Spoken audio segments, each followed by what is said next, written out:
This episode of Mr. Hutchings History is now streaming on Spotify, Apple Podcasts, YouTube, and all your favorite platforms like Castbox, Podcast Addict, and Amazon Music. Tune in now. Welcome to Mr. Hutchings History, where the past comes alive. Let's dive into today's story. All right, buckle up, everybody. We're going deep today, diving into a part of World War II history that honestly doesn't get enough attention. We're talking about women and their contributions, especially focusing on D-Day. We found this awesome history podcast, Women in Uniform, the Unsung Heroes of WWII and D-Day. And seriously, it's packed with eye-opening stuff. By the end of this, you'll see just how crucial these women were to the Allied victory, really. We're going way beyond the usual stories you hear to uncover their specific roles, the impact they had, which is still felt today. Did you know, for instance, that women flew almost every type of aircraft used in the war? Even the B-17 Flying Fortress, get out of here. Yeah, it's amazing. We often think about the soldiers on the front lines, which is important. But victory, it relies on a huge network of support behind them. Right, and this podcast episode actually quotes General Eisenhower, a supreme commander of the Allied forces. He said women's contributions were a sine qua non of the D-Day invasion. A sine qua non, meaning absolutely essential, no way around it. He wasn't kidding either. Their efforts across every branch of service were vital. Without them, D-Day wouldn't have happened. That's pretty powerful coming from the guy leading the whole thing. Okay, so let's start with a group that just blows my mind. The Women Airforce Service Pilots, the WASPs. Not only were these women incredible pilots, but they were absolute trailblazers. So totally. The WASPs were the first women to ever fly U.S. military aircraft. Wow, can you imagine the courage it took back then to break into that world, which was completely male-dominated? It's a huge step, absolutely monumental. These women flew over 60 million miles, ferrying planes, testing new aircraft, even training male pilots. Their skills were undeniable. And yet it took until 1977 for them to finally be granted military status. What kind of challenges did they face getting the recognition they deserved? Well, discrimination was everywhere, unfortunately. A lot of people just couldn't accept the idea of women in these roles.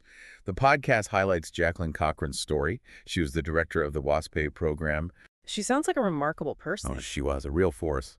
Cochran fought tirelessly for her pilots, pushing back against prejudice and constantly proving their capabilities.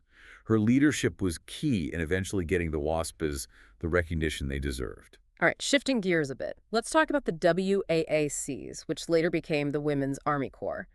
That name change alone seems pretty significant, right? Oh, absolutely. It wasn't just symbolic, it was a fundamental shift in how the Army viewed women's service. At first, they were considered auxiliary, just supporting the main force, but they proved themselves so quickly in all these different roles that the name change in 1943 formally recognized them as a full-fledged part of the Army. And they did everything. Radio operators, mechanics, you name it. They were involved in almost every aspect of the war effort. The podcast even mentioned some were top-secret code breakers. Yeah, that's right. And their work in communications and cryptography was crucial, especially for D-Day. Historian Beverly D. Moylan makes a great point, that the WAACs were essential in keeping communication lines secure and deciphering German messages. It directly impacted the success of the landings. So these women are cracking codes, ensuring smooth communication between Allied forces. Who knows what else they were doing behind the scenes? It's like they were running the whole show. Yeah, it really highlights something important. Yeah. Wars aren't just won on the battlefield, right? The logistical contributions, the intellectual contributions from people like the WACs, those are absolutely critical. And we can't forget the women in other branches, the Marine Corps Women's Reserve and the Coast Guard Women's Reserve, the SPARs. Even in those traditionally male-dominated branches, women were stepping up to fill vital roles. Exactly. They took on responsibilities in administration, logistics, communication, which freed up more men to be sent to combat. It really shows how their service impacted every single part of the war effort. Even branches like the Marines, known for being so tough, had to acknowledge how important women's contributions were. It's mind-blowing to think about the scale of it all. How many women were doing all these different jobs, many of them dangerous, demanding. We're talking about millions of women serving. Right, and all of this at a time when societal norms basically said women should stay home. Their willingness to serve, to face danger, to defy expectations, it says so much about their courage and patriotism, really challenges those traditional narratives we hear about World War II. Yeah, a good reminder that history is full of these untold stories. Now, the podcast also highlights the nurses. who served on the front lines, incredible bravery, the Army Nurse Corps and the Navy Nurse Corps. These women were truly on the front lines, working in field hospitals, evacuation flights, often under constant threat, enemy fire all around. Can you imagine? Tending to wounded soldiers amidst all that chaos, the carnage of battle. It takes incredible courage and compassion. This episode actually shares an account of the Angels of Bataan and Corvidor, 68 nurses captured and held as prisoners of war by the Japanese. Wow. These women endured horrific conditions, starvation, disease, brutality, you name it. And yet they continued to care for their fellow prisoners. Yeah. Under those unimaginable circumstances, it's just. Their story is a testament to the human spirit, really. And it shows the sacrifices made by so many women during the war. It's hard to even fathom what they went through, and it makes their dedication to caring for others even more remarkable. Okay, so we've got these different groups of women, the WASPs, the WACs, the nurses, those in the Marines and Coast Guard, all making these incredible contributions. Let's tie it all back to D-Day. Remember Eisenhower's quote, how the contributions were essential? Absolutely can't forget that. Let's break it down, starting with the WAACs. Their work in logistics, communication, and especially code breaking was crucial to the invasion's success. The podcast mentions they were key in deciphering German communications, providing valuable intelligence about enemy positions and plans. So basically, they were giving our forces a roadmap to navigate the D-Day landings. That's huge. Exactly. Without their contributions, the invasion would face far greater challenges, more losses, who knows. And then you have the WAFs, making sure airfields were operational, planes ready for air support, maintaining Allied air superiority, absolutely critical for the operation. And of course, the nurses, literally saving lives on those beaches, Normandy, working tirelessly in field hospitals, treating the wounded, amidst all the chaos and bloodshed. Their quick thinking and expertise, under that extreme pressure, undoubtedly saved countless lives, no question. And we can't forget the women in the Marine and Coast Guard reserves either. Their logistical support, getting troops and equipment where they needed to be, absolutely essential to the smooth operation of the invasion. It really was this massive, coordinated effort, with women playing vital roles at every level. Like Eisenhower said, a sine qua non of victory. And it's worth thinking about how different historical perspectives have shaped our understanding of women's contributions.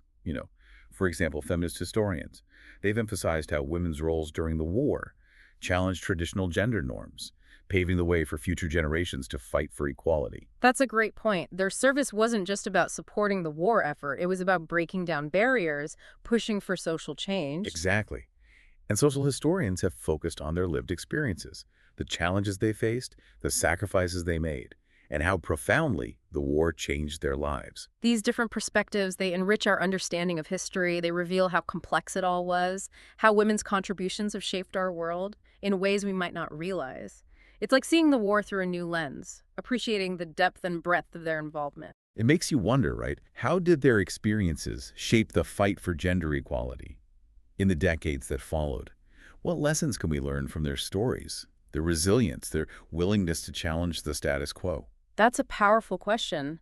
It makes you think about the ripple effects of their actions, how their courage and determination still inspire us today. These women stepped up when their roles were so narrowly defined, and they helped change the course of history, not just on the battlefield, but in society as a whole. It shows that individual actions can have a profound impact on the world around us, for sure, and that the fight for equality, for justice, it's ongoing. It requires constant vigilance and a willingness to challenge the status quo. I am genuinely in awe of these women. Their bravery, their dedication, their willingness to serve something greater than themselves. It's incredibly inspiring. This deep dive has been an eye-opener, for sure. I feel this profound sense of gratitude for these unsung heroes, and honestly, a renewed determination to keep learning about their stories. Makes you realize history isn't just about battles and dates and all that. It's about people, real people who lived and loved and fought and sacrificed. And their stories, they often have these ripple effects that we might not even think about. Yeah, like what happened to these women after the war ended?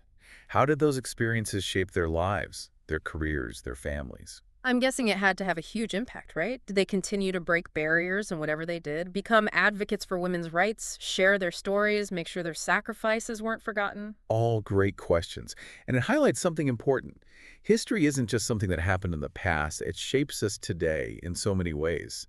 These women's stories, they're woven into the fabric of our society. Yeah, their courage, their resilience, it continues to inspire us even now, all these decades later. It makes me want to learn more about their individual journeys, not just their wartime service, but their whole lives. Oh, there are so many incredible accounts out there. Diaries, letters, oral histories.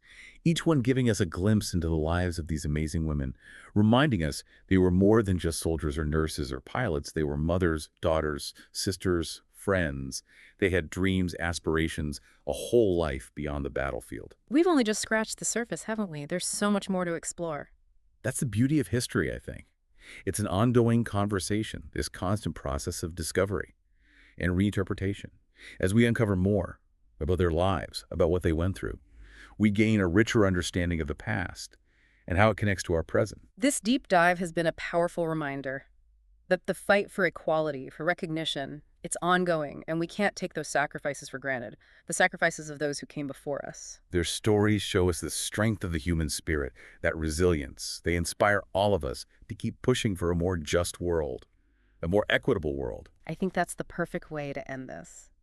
Thank you, everyone, for joining us on this incredible journey into the lives and legacies of these amazing women. We hope you'll continue exploring their stories and let their courage and dedication inspire you in your own lives. Absolutely. Their legacy lives on not just in history books, but in the fight for equality and justice that we're still waging today. Until next time, keep learning, keep questioning, and never stop uncovering those hidden stories, the ones that make history come alive. Thanks for listening to Mr. Hutchings History. Keep exploring, and we'll see you next time.